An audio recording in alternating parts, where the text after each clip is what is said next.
Jai Mata Di. A warm and friendly welcome to Sadhana. Yes, you are tuned into South Africa's finest Hindu magazine show right here on S3 with me, your host, Alisha Gaya Prasad.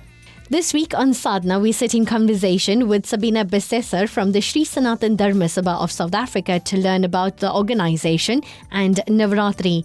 Keeping it traditional desi style, Radhika Gounden cooks a dish to satisfy your ravishing appetite. We then pay homage to Lord Vishnu by witnessing the prayer of Purtassi. Sadhana closes off with commemorating the birthday of Mahatma Gandhi. One of the longest Hindu festivals that's celebrated with as much passion here at home in South Africa as it is across the world is Navarathri or Navratan. According to scripture, the occasion marks the worship of the divine feminine energy or Durga, represented by energies of the material plane.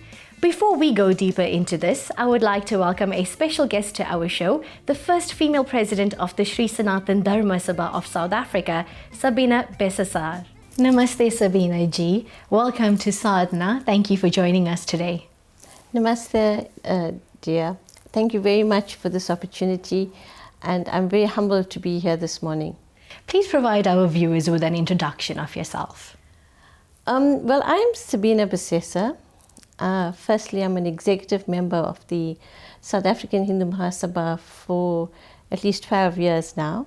Now, becoming the first female president of the Sri Sanathan Dharma Sabha of South Africa, like you said, tell me, what is this organization about and what activities do they conduct?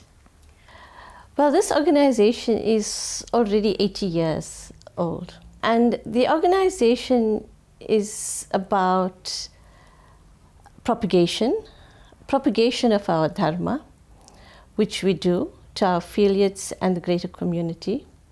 And we have the Purohit Mandir, which is very busy with training of priests. Okay. And all of this is not done by myself, definitely not. We have a young, vibrant team of members of all ages and all genders. So without their support, none of this would be possible. Mm-hmm. Wonderful. Now with Navarathri around the corner, please can you tell us what is this beautiful and powerful festival about and why do we celebrate it? Perhaps you can share a story behind this. Alisha, I have a story to share with you. Go ahead. And this is about Sri Ramji. Here during Navarathri, we learn a very important point where Sri Ramji went to Mother Durga to seek her blessings before he went to meet Ravan. So he got his Shakti, he's got his power from her before he met Ravan to rescue Mother Sita. Navaratri is a celebration of woman power. What significance does this have on women all across the world, given the inequality stigma that most people perceive women to be? It's a very good question because women are always perceived as the less dominant, the weaker. But if you look at Shiv and Shakti, it's a man and a female, male and female. And we get our inspiration from this. And if we preserve women and preserve every girl child, our Dharma will be fulfilled. And it has been proved that whatever a woman sets out to do in this world has been achievable. And we are also very supportive to a male. Yes. Whatever he cannot accomplish, we support them, and together we achieve our goals. So women in this world have accomplished a lot due to our sincere devotion, and we should persevere with this. Tell me, now that we move to the virtual world, how is Navaratri being celebrated this year, considering we're living with the new normal?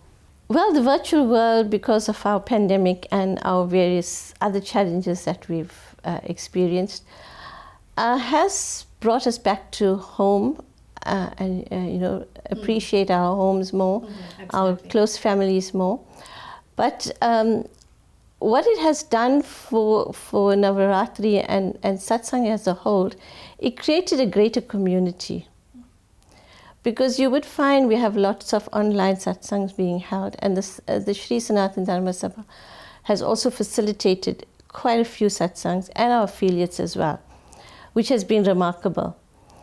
So this forced families to pray together every evening. And satsangs are now accessible via your Zoom, via your WhatsApp. And I think it's been exceptionally well received by our community. Well said. Thank you for joining us today, and thank you for giving us your time in chatting to us. Namaste.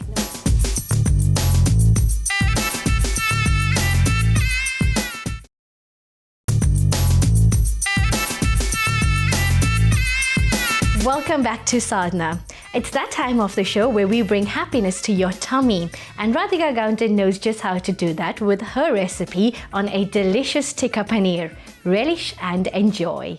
Today we're doing paneer tikka skewers, and because we're working with egg yellow, it's likely to stain the hand. So I urge you ladies to at least have some throwaway gloves so that it doesn't stain your palms. I'm going to start by mixing our paste.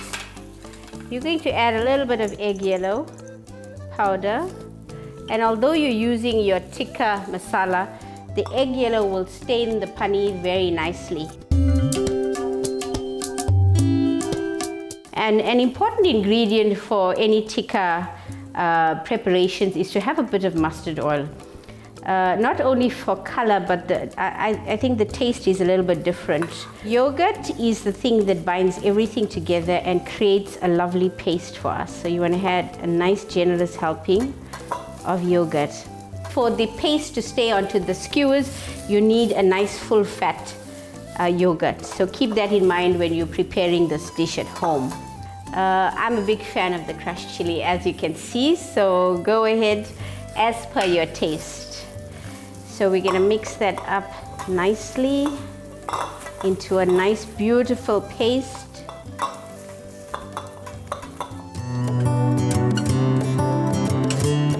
So I just want to show you how it's looking, exactly what we want, a nice thick paste. Doesn't that look yummy?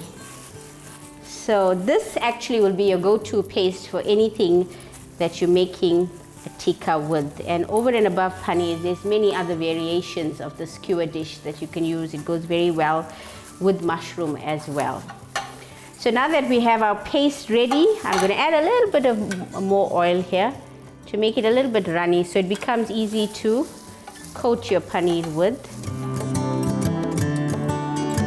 So I've got multicolored peppers, and the peppers are also very tasty once marinated. So I usually start with the green one. So be careful when you're inserting the skewer because sometimes it tends to break the paneer. So you'll alternate a pepper, a skewer. I like to keep it with just 2 ingredients so it's manageable. What you want is for the skewer to look attractive, and it must, the colors must pop. So this is what a full skewer would look. What you don't want to do is go all the way to the end, because you see when I'm laying it in the oven, you need these ends free. You need a little bit of space. So I think 4 is an ideal number, and you can pepper it, if you'll pardon the pun, with the tricolor peppers. So this is where the marinade comes in now. So as you can see, it's right in there, and it's gone into the crevices there, so it's holding inside the cavity of the pepper.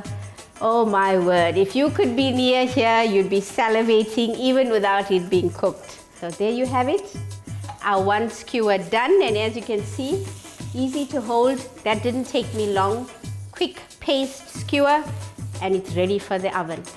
And before I pop it into the oven, I'm just going to do some last minute seasoning. And as you can see, why I told you need the ends free, so it can rest on this oven pan. I'm going to add this in here nicely. I'm going to drizzle a little bit of mustard oil so that our skewers don't dry out while in the oven. It'll keep it nice and moist and give it a nice golden char grilled hue. And don't forget to season to taste. Okay, so it's ready for the oven.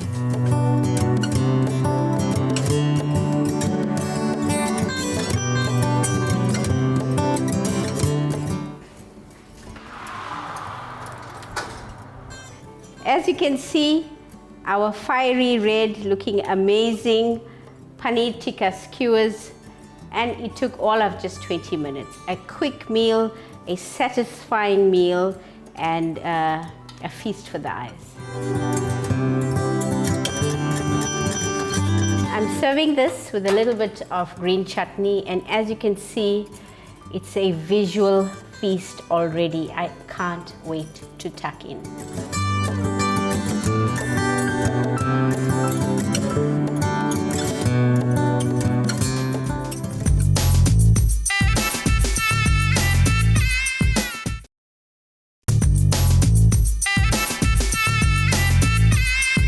Welcome back and thank you for staying tuned to Sadhana on S3. Purtassi is an annual festival which occurs from mid-September to mid-October and is dedicated to the worship of Mahavishnu. Devotees pay homage to Lord Vishnu, Venkateshwara, the protector. It is time to reconnect with God, ask for forgiveness and fast as a form of sacrifice. Sadhana visited the Shree Vishnu Mariammen Temple in Richards Bay where Guru Vivendran Iyer enlightens us about this month of Purtassi.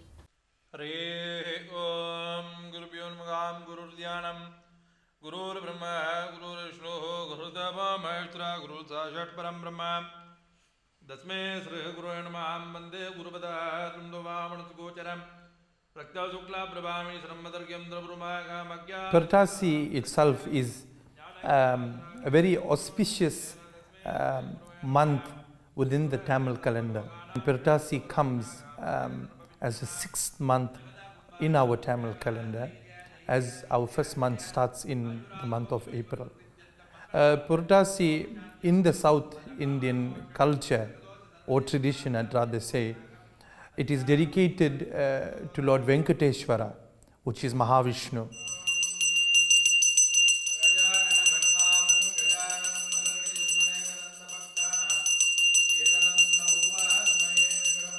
For the month of Purtassi, basically Mahavishnu is given permission by Mahalakshmi, who is a consort of Mahavishnu, to come onto Bhulokam, meaning earth, come, and that duration of the month, he spends that time with us personally.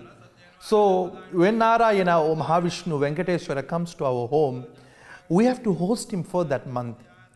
Now Mahavishnu comes, he comes from the Shree kingdom. He comes from Shivaikunthan, the kingdom of all kingdoms. Also, what we also need to realize, and I think once we realize this, everything will fall into place basically. During the pandemic, as you know, most of the temples have been closed because of minimizing gatherings. You feel something missing. You feel that you're lacking something in your day-to-day living, even in your weekly lives, because you miss out.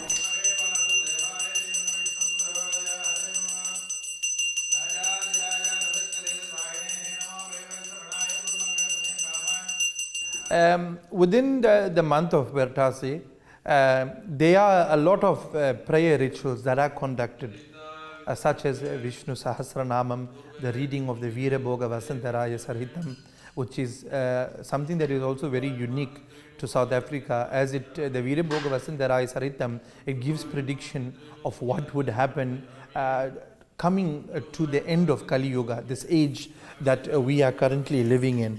Because it's a Mahavishnu prayer, Guru will be first he will do the Varuna, the Kalasam prayer, and that's basically to cleanse, asking Lord Varuna to come and cleanse our temple.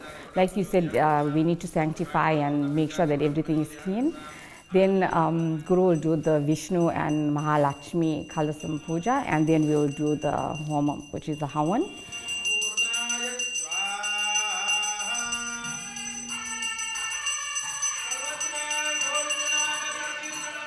Hinduism is a vast culture, vast tradition, it's a vast religion, it's a way of life. But when we are able to make an initiative to go out and learn our scripture, learn about our cultures, learn about our tradition.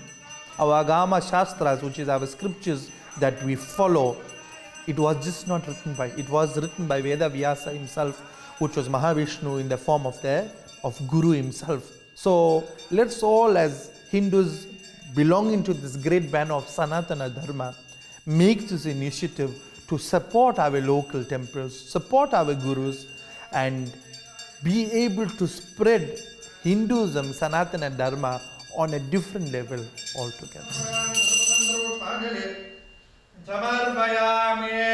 Sarvatre Govinda Nama Sankirtanam Govinda Govinda. Ela Gandhi, granddaughter of Mahatma Gandhi, is a South African peace activist. She grew up in the Phoenix settlement, the first ashram established by Mahatma Gandhi in the Inanda district of KwaZulu-Natal.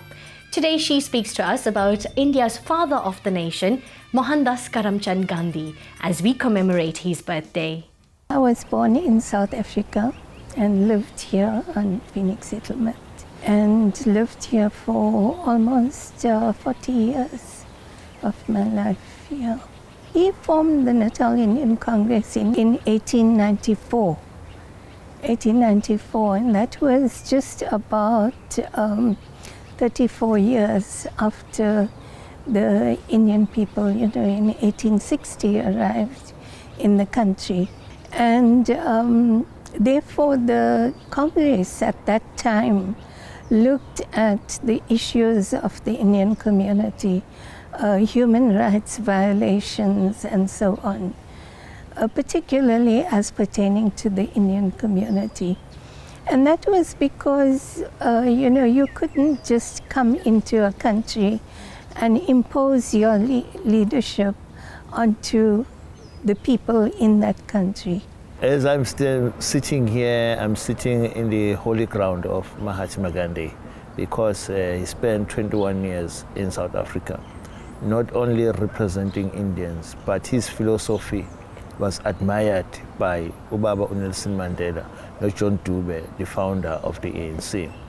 But by the 1930s, they realized that this whole question is about the liberation of the oppressed people. And the oppressed people comprised of everybody, including some of the white people who were part of the movement.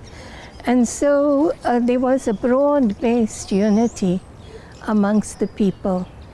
And from the 30s, that unity continued on the part of the oppressed, whilst on the part of the oppressor, that's the government of the country, they tried to divide the communities into ethnic and racial groups. And this is the colonial strategy of dividing and ruling over people. So we in the liberation movement tried to unite the people across the board so that we all can work together to overcome this oppression. And please remember, the Inanda heritage route is comprised of Ushembe, John Dube, Mahatma Gandhi, Inanda Seminary, including BNBs, eateries, and tour guide, and tour operators who bring tourists in our areas. Firstly, if students they have enrolled in our computer, we firstly do for them a tour about the background of the existence of Phoenix Settlement and the relevance of our leaders. Yes, the current leadership of the ruling party. Yes, because everything began here.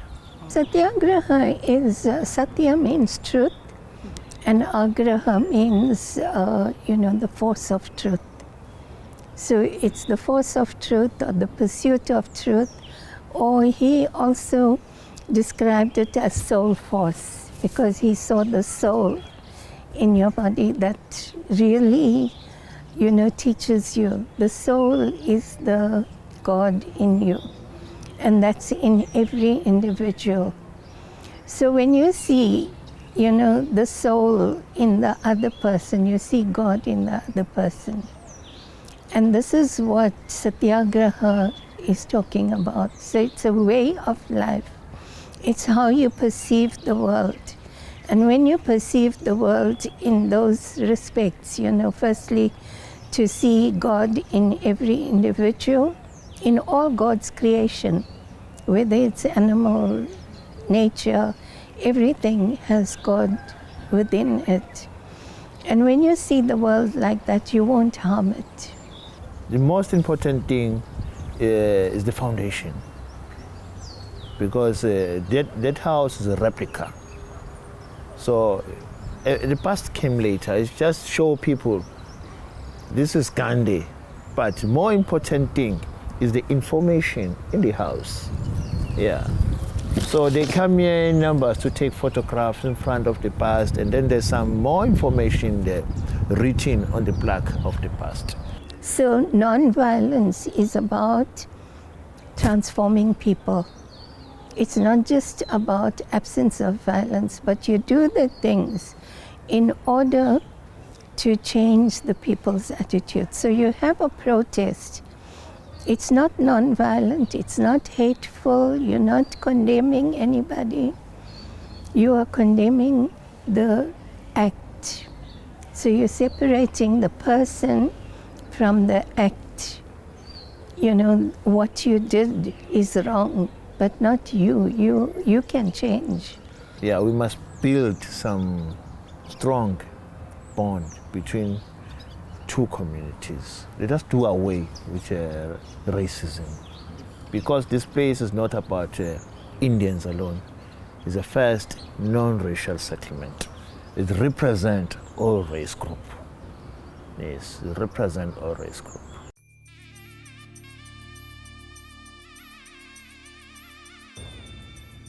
As Mahatma Gandhi said, Hindu Dharma is like a boundless ocean teeming with priceless gems. The deeper you dive, the more treasures you find. We trust you enjoyed the show today. From the Sadhana team, keep shining your beautiful divine light into the world. Jai Mata Di.